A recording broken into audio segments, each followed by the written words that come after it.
Bonjour à tous, une nouvelle vidéo aujourd'hui pour faire le point sur le rapport qu'il peut y avoir entre l'intégrale d'une fonction et une aire. On voit très tôt dans le chapitre que dans certains cas, l'intégrale est une aire, mais du coup s'installent certaines confusions dans les autres cas. Donc du coup aujourd'hui dans cette vidéo je vais essayer de faire le point là-dessus. Alors s'il y a un cas pour lequel il n'y a pas d'ambiguïté, c'est dans le cas où la fonction elle est positive. On va prendre l'exemple classique de la fonction carré, c'est la fonction f ici, hop, voilà, et l'intégrale, elle est là, je vais la faire apparaître, voilà, ça doit valoir un tiers, hein, je pense pas que ce soit la valeur exacte, oui c'est un tiers. Eh bien l'intégrale, dans ce cas-là, c'est l'aire du domaine qui est colorié en bleu. Alors attention parce qu'à chaque fois que je vais faire apparaître dans cette vidéo une intégrale calculée par le logiciel, à chaque fois, il va y avoir un domaine qui va apparaître en couleur. Ça ne veut pas forcément dire que l'intégrale est égale à l'aire du domaine, justement. C'est l'objectif de cette vidéo, c'est de vous démontrer le contraire. Donc dans ce cas-là, en tout cas, on est sur une fonction qui est positive. L'intégrale qui vaut un tiers, c'est l'aire du domaine qui est coloriée en bleu ici. Alors voyons maintenant avec une autre fonction, avec une fonction négative. On va prendre la fonction g. On voit très bien qu'elle est négative puisque sa courbe est complètement en dessous de l'axe des abscisses. C'est une fonction trinôme, on voit pas très bien l'expression, mais peu importe. Et du coup, l'intégrale de cette fonction-là, elle est négative. La valeur, c'est ça. Alors, il y a un domaine qui est colorié, c'est pas l'aire de ce domaine, puisque une aire est forcément positive. En revanche, et c'est très important de retenir ça, y compris pour la suite de la vidéo, l'aire du domaine qui est là, elle n'est pas très éloignée de ce nombre. Parce qu'en fait, l'aire de ce domaine, c'est l'opposé de ce nombre. Ce nombre, l'intégrale vaut moins 1,2, et l'aire du domaine qui est là vaut, elle, plus 1,2 unité d'aire. D'accord? Donc voilà, donc dans le cas où la fonction est négative, l'intégrale n'est pas une aire, mais l'intégrale est l'opposé d'une aire.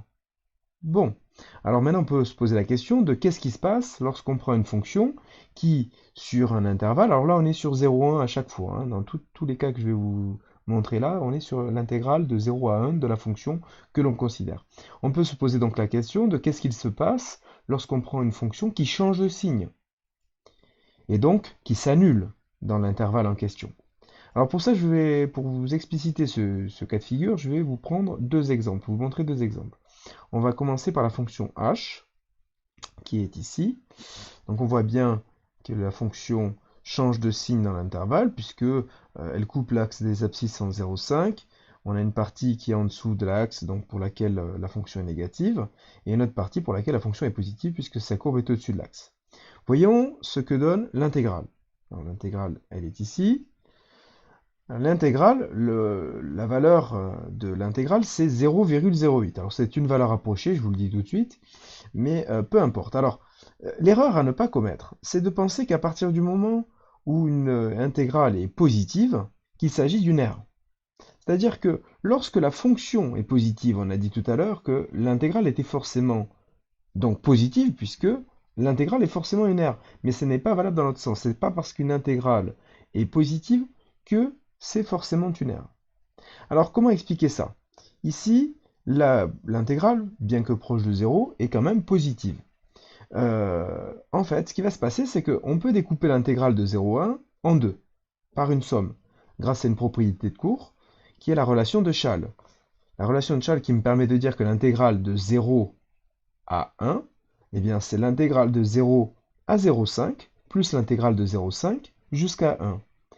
De 0 à 0,5, l'intégrale, eh bien c'est l'intégrale d'une fonction négative. Or tout à l'heure nous avons dit que l'intégrale d'une fonction négative, ça donnait un nombre négatif, parce que c'est l'opposé d'une aire. C'est l'opposé de l'aire du domaine qui est ici. D'ailleurs je vais le faire apparaître. C'est celui-ci, voilà. Euh, Ça vaut moins 0,08. D'accord? Bon, le rapport, l'analogie qu'on peut faire avec ce résultat-là est complètement liée au hasard, hein. Donc du coup, moins 0,08, c'est la valeur de l'intégrale de 0 à 0,5. Ça veut dire que l'air qui est là vaut 0,08. D'accord? Ce qui est étrange, puisque du coup, on retrouve le même résultat que là. Bon, si maintenant je fais apparaître la valeur de l'intégrale de 0,5 à 1, elle est ici, j'obtiens 0,17. Oups, c'est pas ce que je voulais faire. Voilà. On obtient 0,17. Ça signifie que l'aire qui est celle de cette partie-là, ici, eh bien, vaut 0,17, puisque sur 0,51, l'intégrale, c'est bien une aire, puisque la fonction y est positive. Et alors, d'où vient ce résultat là pour l'intégrale de 0 à 1? D'où vient ce 0,08? Eh bien, en fait, c'est la somme des deux, puisque Charles nous dit que c'est la somme des deux intégrales, qu'on peut couper l'intégrale de 0 à 1 en deux en coupant en 0,5. Eh bien, le 0,08 est ici, c'est le résultat de la somme de moins 0,08 plus 0,17. Alors vous allez me dire, ça ne donne pas exactement 0,08, c'est parce que ce sont des valeurs approchées qu'on a sous les yeux. Les valeurs exactes, on ne les a pas là. Et si on les calculait à la main, ces intégrales, ces trois intégrales du coup, les deux petites et la somme des deux qui nous donnerait la grande, eh bien on obtiendrait bien que la somme des deux, ça donne ça. Donc finalement, qu'est-ce qui se passe quand la fonction change de signe? Eh bien, le résultat global de l'intégrale sur tout l'intervalle, c'est le résultat de la somme des deux intégrales, une qui va être négative et une qui va être positive. Donc ça va dépendre de si la fonction est plutôt plus au-dessus ou plus en dessous de l'axe des abscisses, qui va faire en sorte que le résultat de l'intégrale sur tout l'intervalle est plutôt positif ou plutôt négatif. Là, ce qui se passe, c'est qu'on a un petit peu plus de surface au-dessus de l'axe des abscisses et un petit peu moins en dessous, ce qui fait que l'intégrale sur l'intervalle total de 0 à 1 est plutôt positive. Si je prends un autre exemple, on va voir ça avec une dernière fonction, qui est la fonction... attendez, il faut que je fasse ça aussi, voilà. La fonction P. Donc là, cette fois, la fonction, là encore, change de signe, à 0,5. L'intégrale de P sur tout l'intervalle, c'est celle-ci. Donc cette fois, elle est négative. Et si je fais apparaître, alors du coup, elle est, encore une fois, le résultat de la somme de l'intégrale de 0 à 0,5, que je vais faire apparaître tout de suite. De 0 à 0,5, c'est celle-ci. Ça vaut 0,17, plus l'intégrale de 0,5 à 1, qui est ici, qui vaut moins 0,33. Alors, cette fois, ce qui se passe, c'est que donc de 0 à 0,5, la fonction est positive, donc la petite intégrale, l'intégrale on va dire partielle, eh bien c'est l'aire du domaine qui est là, qui vaut 0,17. L'intégrale de 0,5 à 1, c'est l'intégrale de la fonction sur une partie où elle est négative, donc j'obtiens l'opposé de l'aire du domaine qui est là, qui vaut moins 0,33. Et du coup, la somme des deux, eh bien, ça me donne ce résultat-là. Encore une fois, c'est pas tout à fait exact, ça vient du fait que les valeurs qui sont là sont des valeurs approchées. Et donc du coup, cette fois, ça signifie qu'il y a un petit peu plus de domaine en dessous de l'axe des abscisses, et un petit peu moins au-dessus, et du coup, ça fait basculer la balance du côté négatif pour l'intégrale de 0 jusqu'à 1. Donc voilà, c'est ce qu'il fallait retenir sur le rapport entre intégrale et R. Donc pour résumer tout ça, lorsque la fonction est positive, l'intégrale est une aire, pas à réfléchir. Lorsque la fonction est négative sur l'intervalle, eh bien c'est que l'intégrale donc, va être négative aussi, et c'est donc l'opposé de l'aire du domaine coincé entre la courbe et l'axe des abscisses. Je remontre l'exemple, c'était la fonction g, voilà, et son intégrale. Voilà.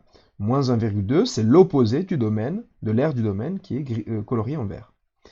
Et enfin, lorsque la fonction change de signe, eh bien, tout va dépendre de ce que donne, pardon, du rapport entre la partie qui est au-dessus et la partie qui est en dessous de l'axe des abscisses. S'il y a davantage de domaine au-dessus de l'axe des abscisses par rapport à celui qui est en dessous, eh bien l'intégrale sera positive. À l'inverse, si, comme dans cet exemple-là, le domaine en dessous, donc celui-ci, est plus important que celui qui est là, eh bien l'intégrale sera négative. À l'extrême, on peut imaginer un cas de figure que je n'ai pas présenté ici, où on aurait autant de surface dans la partie au-dessus que dans la partie en dessous, et dans ce cas-là, eh bien la somme des deux donnerait 0 et l'intégrale serait nulle. Voilà. Donc c'est tout pour le rapport entre les aires et les intégrales, j'espère que j'aurai été clair. En attendant la prochaine vidéo, je vous dis au revoir et à la et à bientôt.